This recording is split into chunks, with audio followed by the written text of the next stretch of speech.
Marc Baudot, kinésithérapeute, coach, consultant bien-être en entreprise, fondateur de Culture du Corps et Awareness Office. Aujourd'hui, un sujet difficile, un sujet important pour moi et un sujet que je rencontre régulièrement dans ma pratique, c'est le burn-out et les 3 aspects du burn-out, selon moi. Avant de parler de ces 3 aspects, peut-être se poser la question, comme certains se la posent, c'est le burn-out, qu'est-ce que c'est? Et avant ça même, est-ce que ça existe?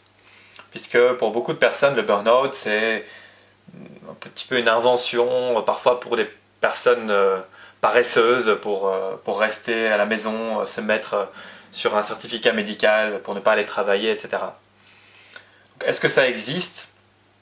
Eh bien, le terme, en tout cas, il viendrait du XVIe siècle, donc de Shakespeare, une nouvelle de Shakespeare, où ce terme était utilisé plutôt pour décrire une brûlure, disons, mais dans le cadre d'une relation amoureuse.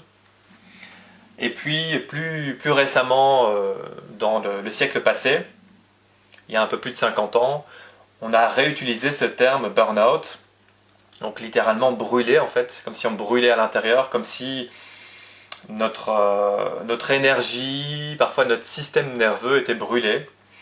Et on a commencé à en parler dans le cadre professionnel chez les personnes qui sont dans la relation d'aide, et particulièrement le soin. Donc comme nous les kinés, en l'occurrence à l'époque surtout les infirmiers et les infirmières, et notamment un premier cas qui avait été décrit dans la littérature d'une infirmière qui s'était retrouvée complètement épuisée, incapable d'aller travailler, puisque ce sont des professions, en fait, on donne énormément de notre personne. Ici, en l'occurrence, c'était dans une relation thérapeutique en psychiatrie, donc quelque chose de très difficile. Donc, le burn-out ou l'appellation burn-out, ça vient de là. Et puis, très récemment, je dirais, ces 20 dernières années, et particulièrement maintenant, depuis là où les crises, depuis là où les pandémies ces dernières années, on en parle énormément, il y a énormément de cas de burn-out et autres maladies de durée indéterminée ou de longue durée, qui sont évidemment un énorme problème pour la vie d'entreprise et un énorme problème de santé publique. Donc ça, c'est le burn-out maintenant, c'est quelque chose qui existe. Effectivement, ce n'est pas uniquement, comme certains pourraient le penser, une nouvelle mode, hein, ou comme on le dit parfois, et comme on le pense souvent, un truc de faible, c'est-à-dire quelqu'un qui n'a pas envie de travailler, ou quelqu'un qui n'a juste pas la force mentale d'endurer notamment le stress, tout le stress qui peut aller avec le travail, et aussi au niveau physique. Et c'est là où il y a quelque chose d'intéressant, pour essayer de le définir et définir ces 3 aspects. On a un premier aspect qui revient systématiquement, avec lequel tout le monde est d'accord, tout le monde le connaît, c'est l'aspect, disons, psychologique. Et d'où, là, parfois, cette idée de dire, bon, c'est quelqu'un qui, en fait, est faible psychologiquement, a du mal à supporter. Parfois aussi on le confond avec la dépression, c'est quelqu'un qui est déprimé, qui se plaint tout le temps, etc. Alors il peut y avoir évidemment du vrai là-dedans, mais quand on le voit dans la littérature et dans les exemples concrets, notamment des exemples que j'ai pu rencontrer, il y a en fait un profil très particulier au niveau psychologique. Ce sont des gens qui, au contraire, adorent leur travail. Ils aiment beaucoup travailler, ils sont en général très dévoués à leur entreprise et souvent même ils vont en faire de trop, en fait. Donc c'est intéressant de renverser parfois des fausses croyances. C'est que les gens qui vont faire un gros burn-out, c'est-à-dire celui où parfois on se retrouve au fond de son lit à plus pouvoir bouger réellement, dans l'impossibilité d'aller travailler, avec toujours une envie quelque part d'aller travailler. Donc là où la personne qui souffre de dépression parfois envie de rien, la personne qui souffre d'un burn-out ou d'un pré-burn-out jusqu'au dernier stade vraiment critique continue de travailler. Continue de travailler en ne s'écoutant pas, justement. Et c'est comme ça qu'on fait un vrai burn-out. Donc il y a cet aspect psychologique qui est intéressant. Ce sont des gens qui souvent vont être perfectionnistes.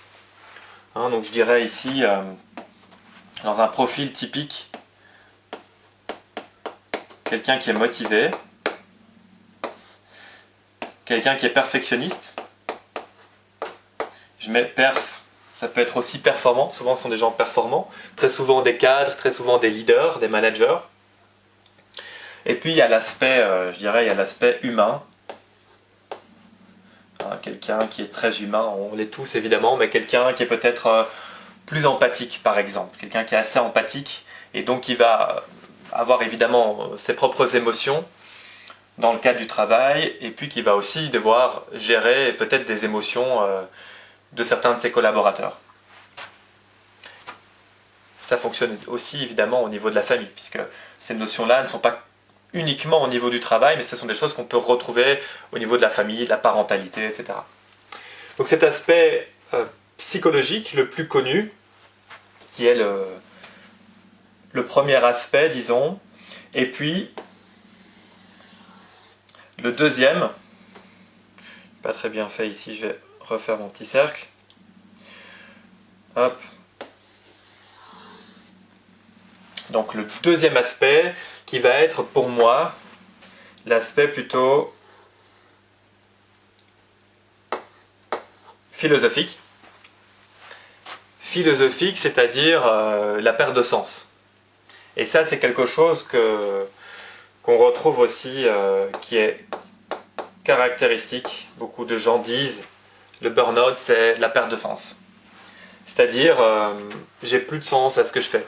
J'ai plus de sens à mon travail.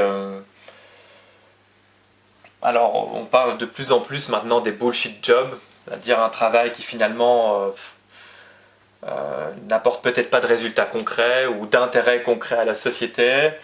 Alors, il y a la question aussi des valeurs. Hein, les valeurs de la société. Évidemment, toutes les sociétés, toutes les compagnies vont mettre en avant de belles valeurs, qui sont là évidemment sur le papier, qui sont là dans la théorie, mais est-ce que dans la réalité ces valeurs sont là vraiment? Est-ce qu'elles sont entretenues? On peut penser à quelqu'un qui travaille dans une énorme multinationale, qui a des pratiques qui ne sont pas toujours très éthiques. Ça peut devenir compliqué. Et puis on a aussi, au niveau, disons, philosophique, la question de l'impact. Hein, aujourd'hui, tout le monde veut avoir un impact, ou de plus en plus, surtout dans les jeunes générations, un impact sur la société, faire quelque chose de beau, de bon, aider les gens, etc. De nouveau, quand on ne peut pas voir ou mesurer cet impact, ou voilà, avoir quelque chose de concret, ça peut amener à une situation où on se demande peut-être pourquoi on se lève le matin. Et donc c'est intéressant la notion du why de Simon Sinek. Hein, start with why. Pourquoi on fait les choses. C'est souvent notre moteur. Alors ça c'est pour l'aspect philosophique. Il faut bien imaginer que le travail tel qu'il est aujourd'hui au XXIe siècle n'a rien à voir avec le travail du Moyen-Âge ou de l'Antiquité. Hein, où déjà, premièrement, on travaillait essentiellement pour obtenir notre pain quotidien, pour obtenir un salaire nécessaire à la vie ou même à la survie. Et puis deuxièmement, la plupart des métiers étaient manuels. Et donc quand on a un travail manuel, bien, on a un travail qui a un impact direct, visible, mesurable, très concret. Hein, un paysan qui travaille la terre, c'est très concret. Il n'a pas besoin de se poser 1000 questions philosophiques. Et puis c'est quelque chose qui est naturellement beau. Puisqu'il travaille avec la nature, avec la matière, pour un menuisier, un forgeron, etc. Hein, grosse différence avec ce qu'on vit maintenant devant nos différents écrans. Donc ça c'est le deuxième aspect, je dirais l'aspect philosophique. Et le troisième aspect qui est très très très souvent oublié et qui est le plus important pour moi dans ma pratique, c'est l'aspect, certains l'auront peut-être deviné, l'aspect physio. cette fois-ci. L'aspect physiologique, c'est-à-dire, en d'autres termes, l'aspect lié au corps. Parce que le burn-out, c'est pas uniquement dans la tête, hein, au niveau psychologique et philosophique, c'est aussi au niveau du corps, et là ça peut se manifester à plein de niveaux. Qu'est-ce qui se passe au niveau du corps quand le corps est épuisé? Et là ça va être évidemment en fonction du travail. On peut avoir un travail très très prenant, fatigant, épuisant, mais pas uniquement. D'ailleurs on va voir que pour un même travail, certains vont faire un burn-out et d'autres pas. Et là il y a énormément de choses.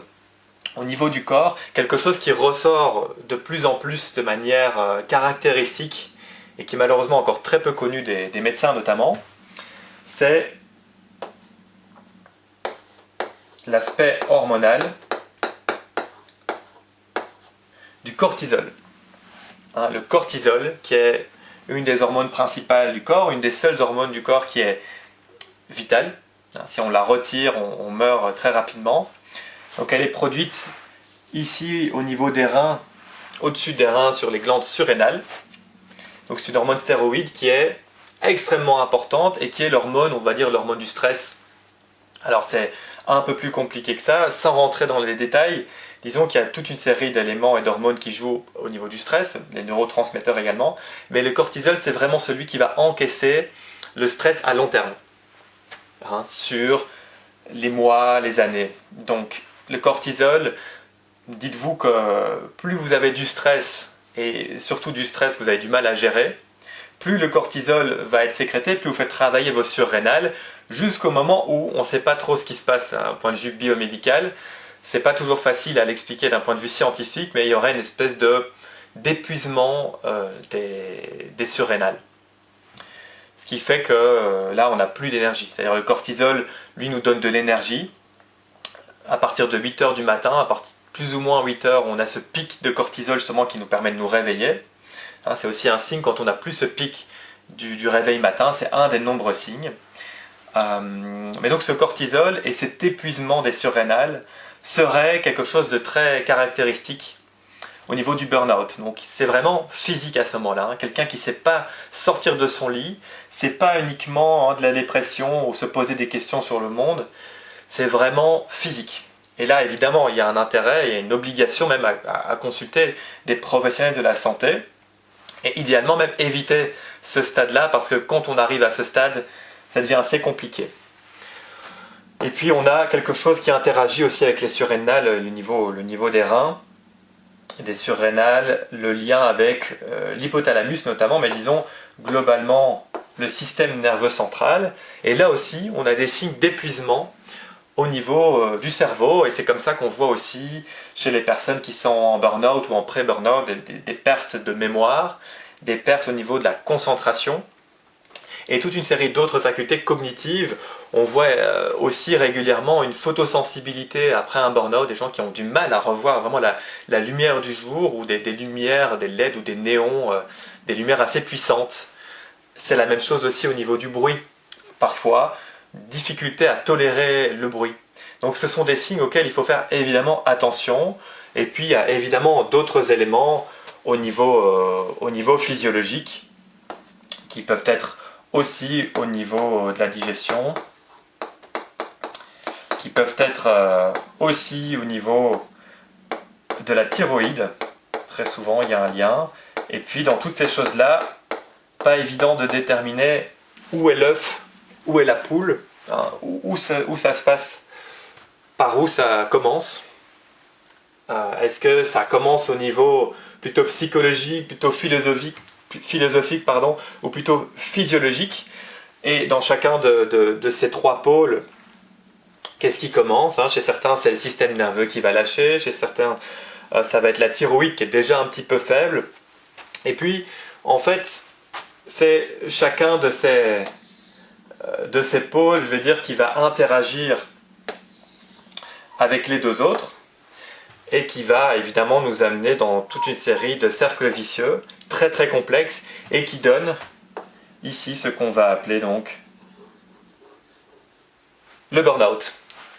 Donc voilà, ceci est globalement ma vision du burn-out. eh bien, je vous remercie d'écouter et de liker, de partager mes vidéos autour de vous.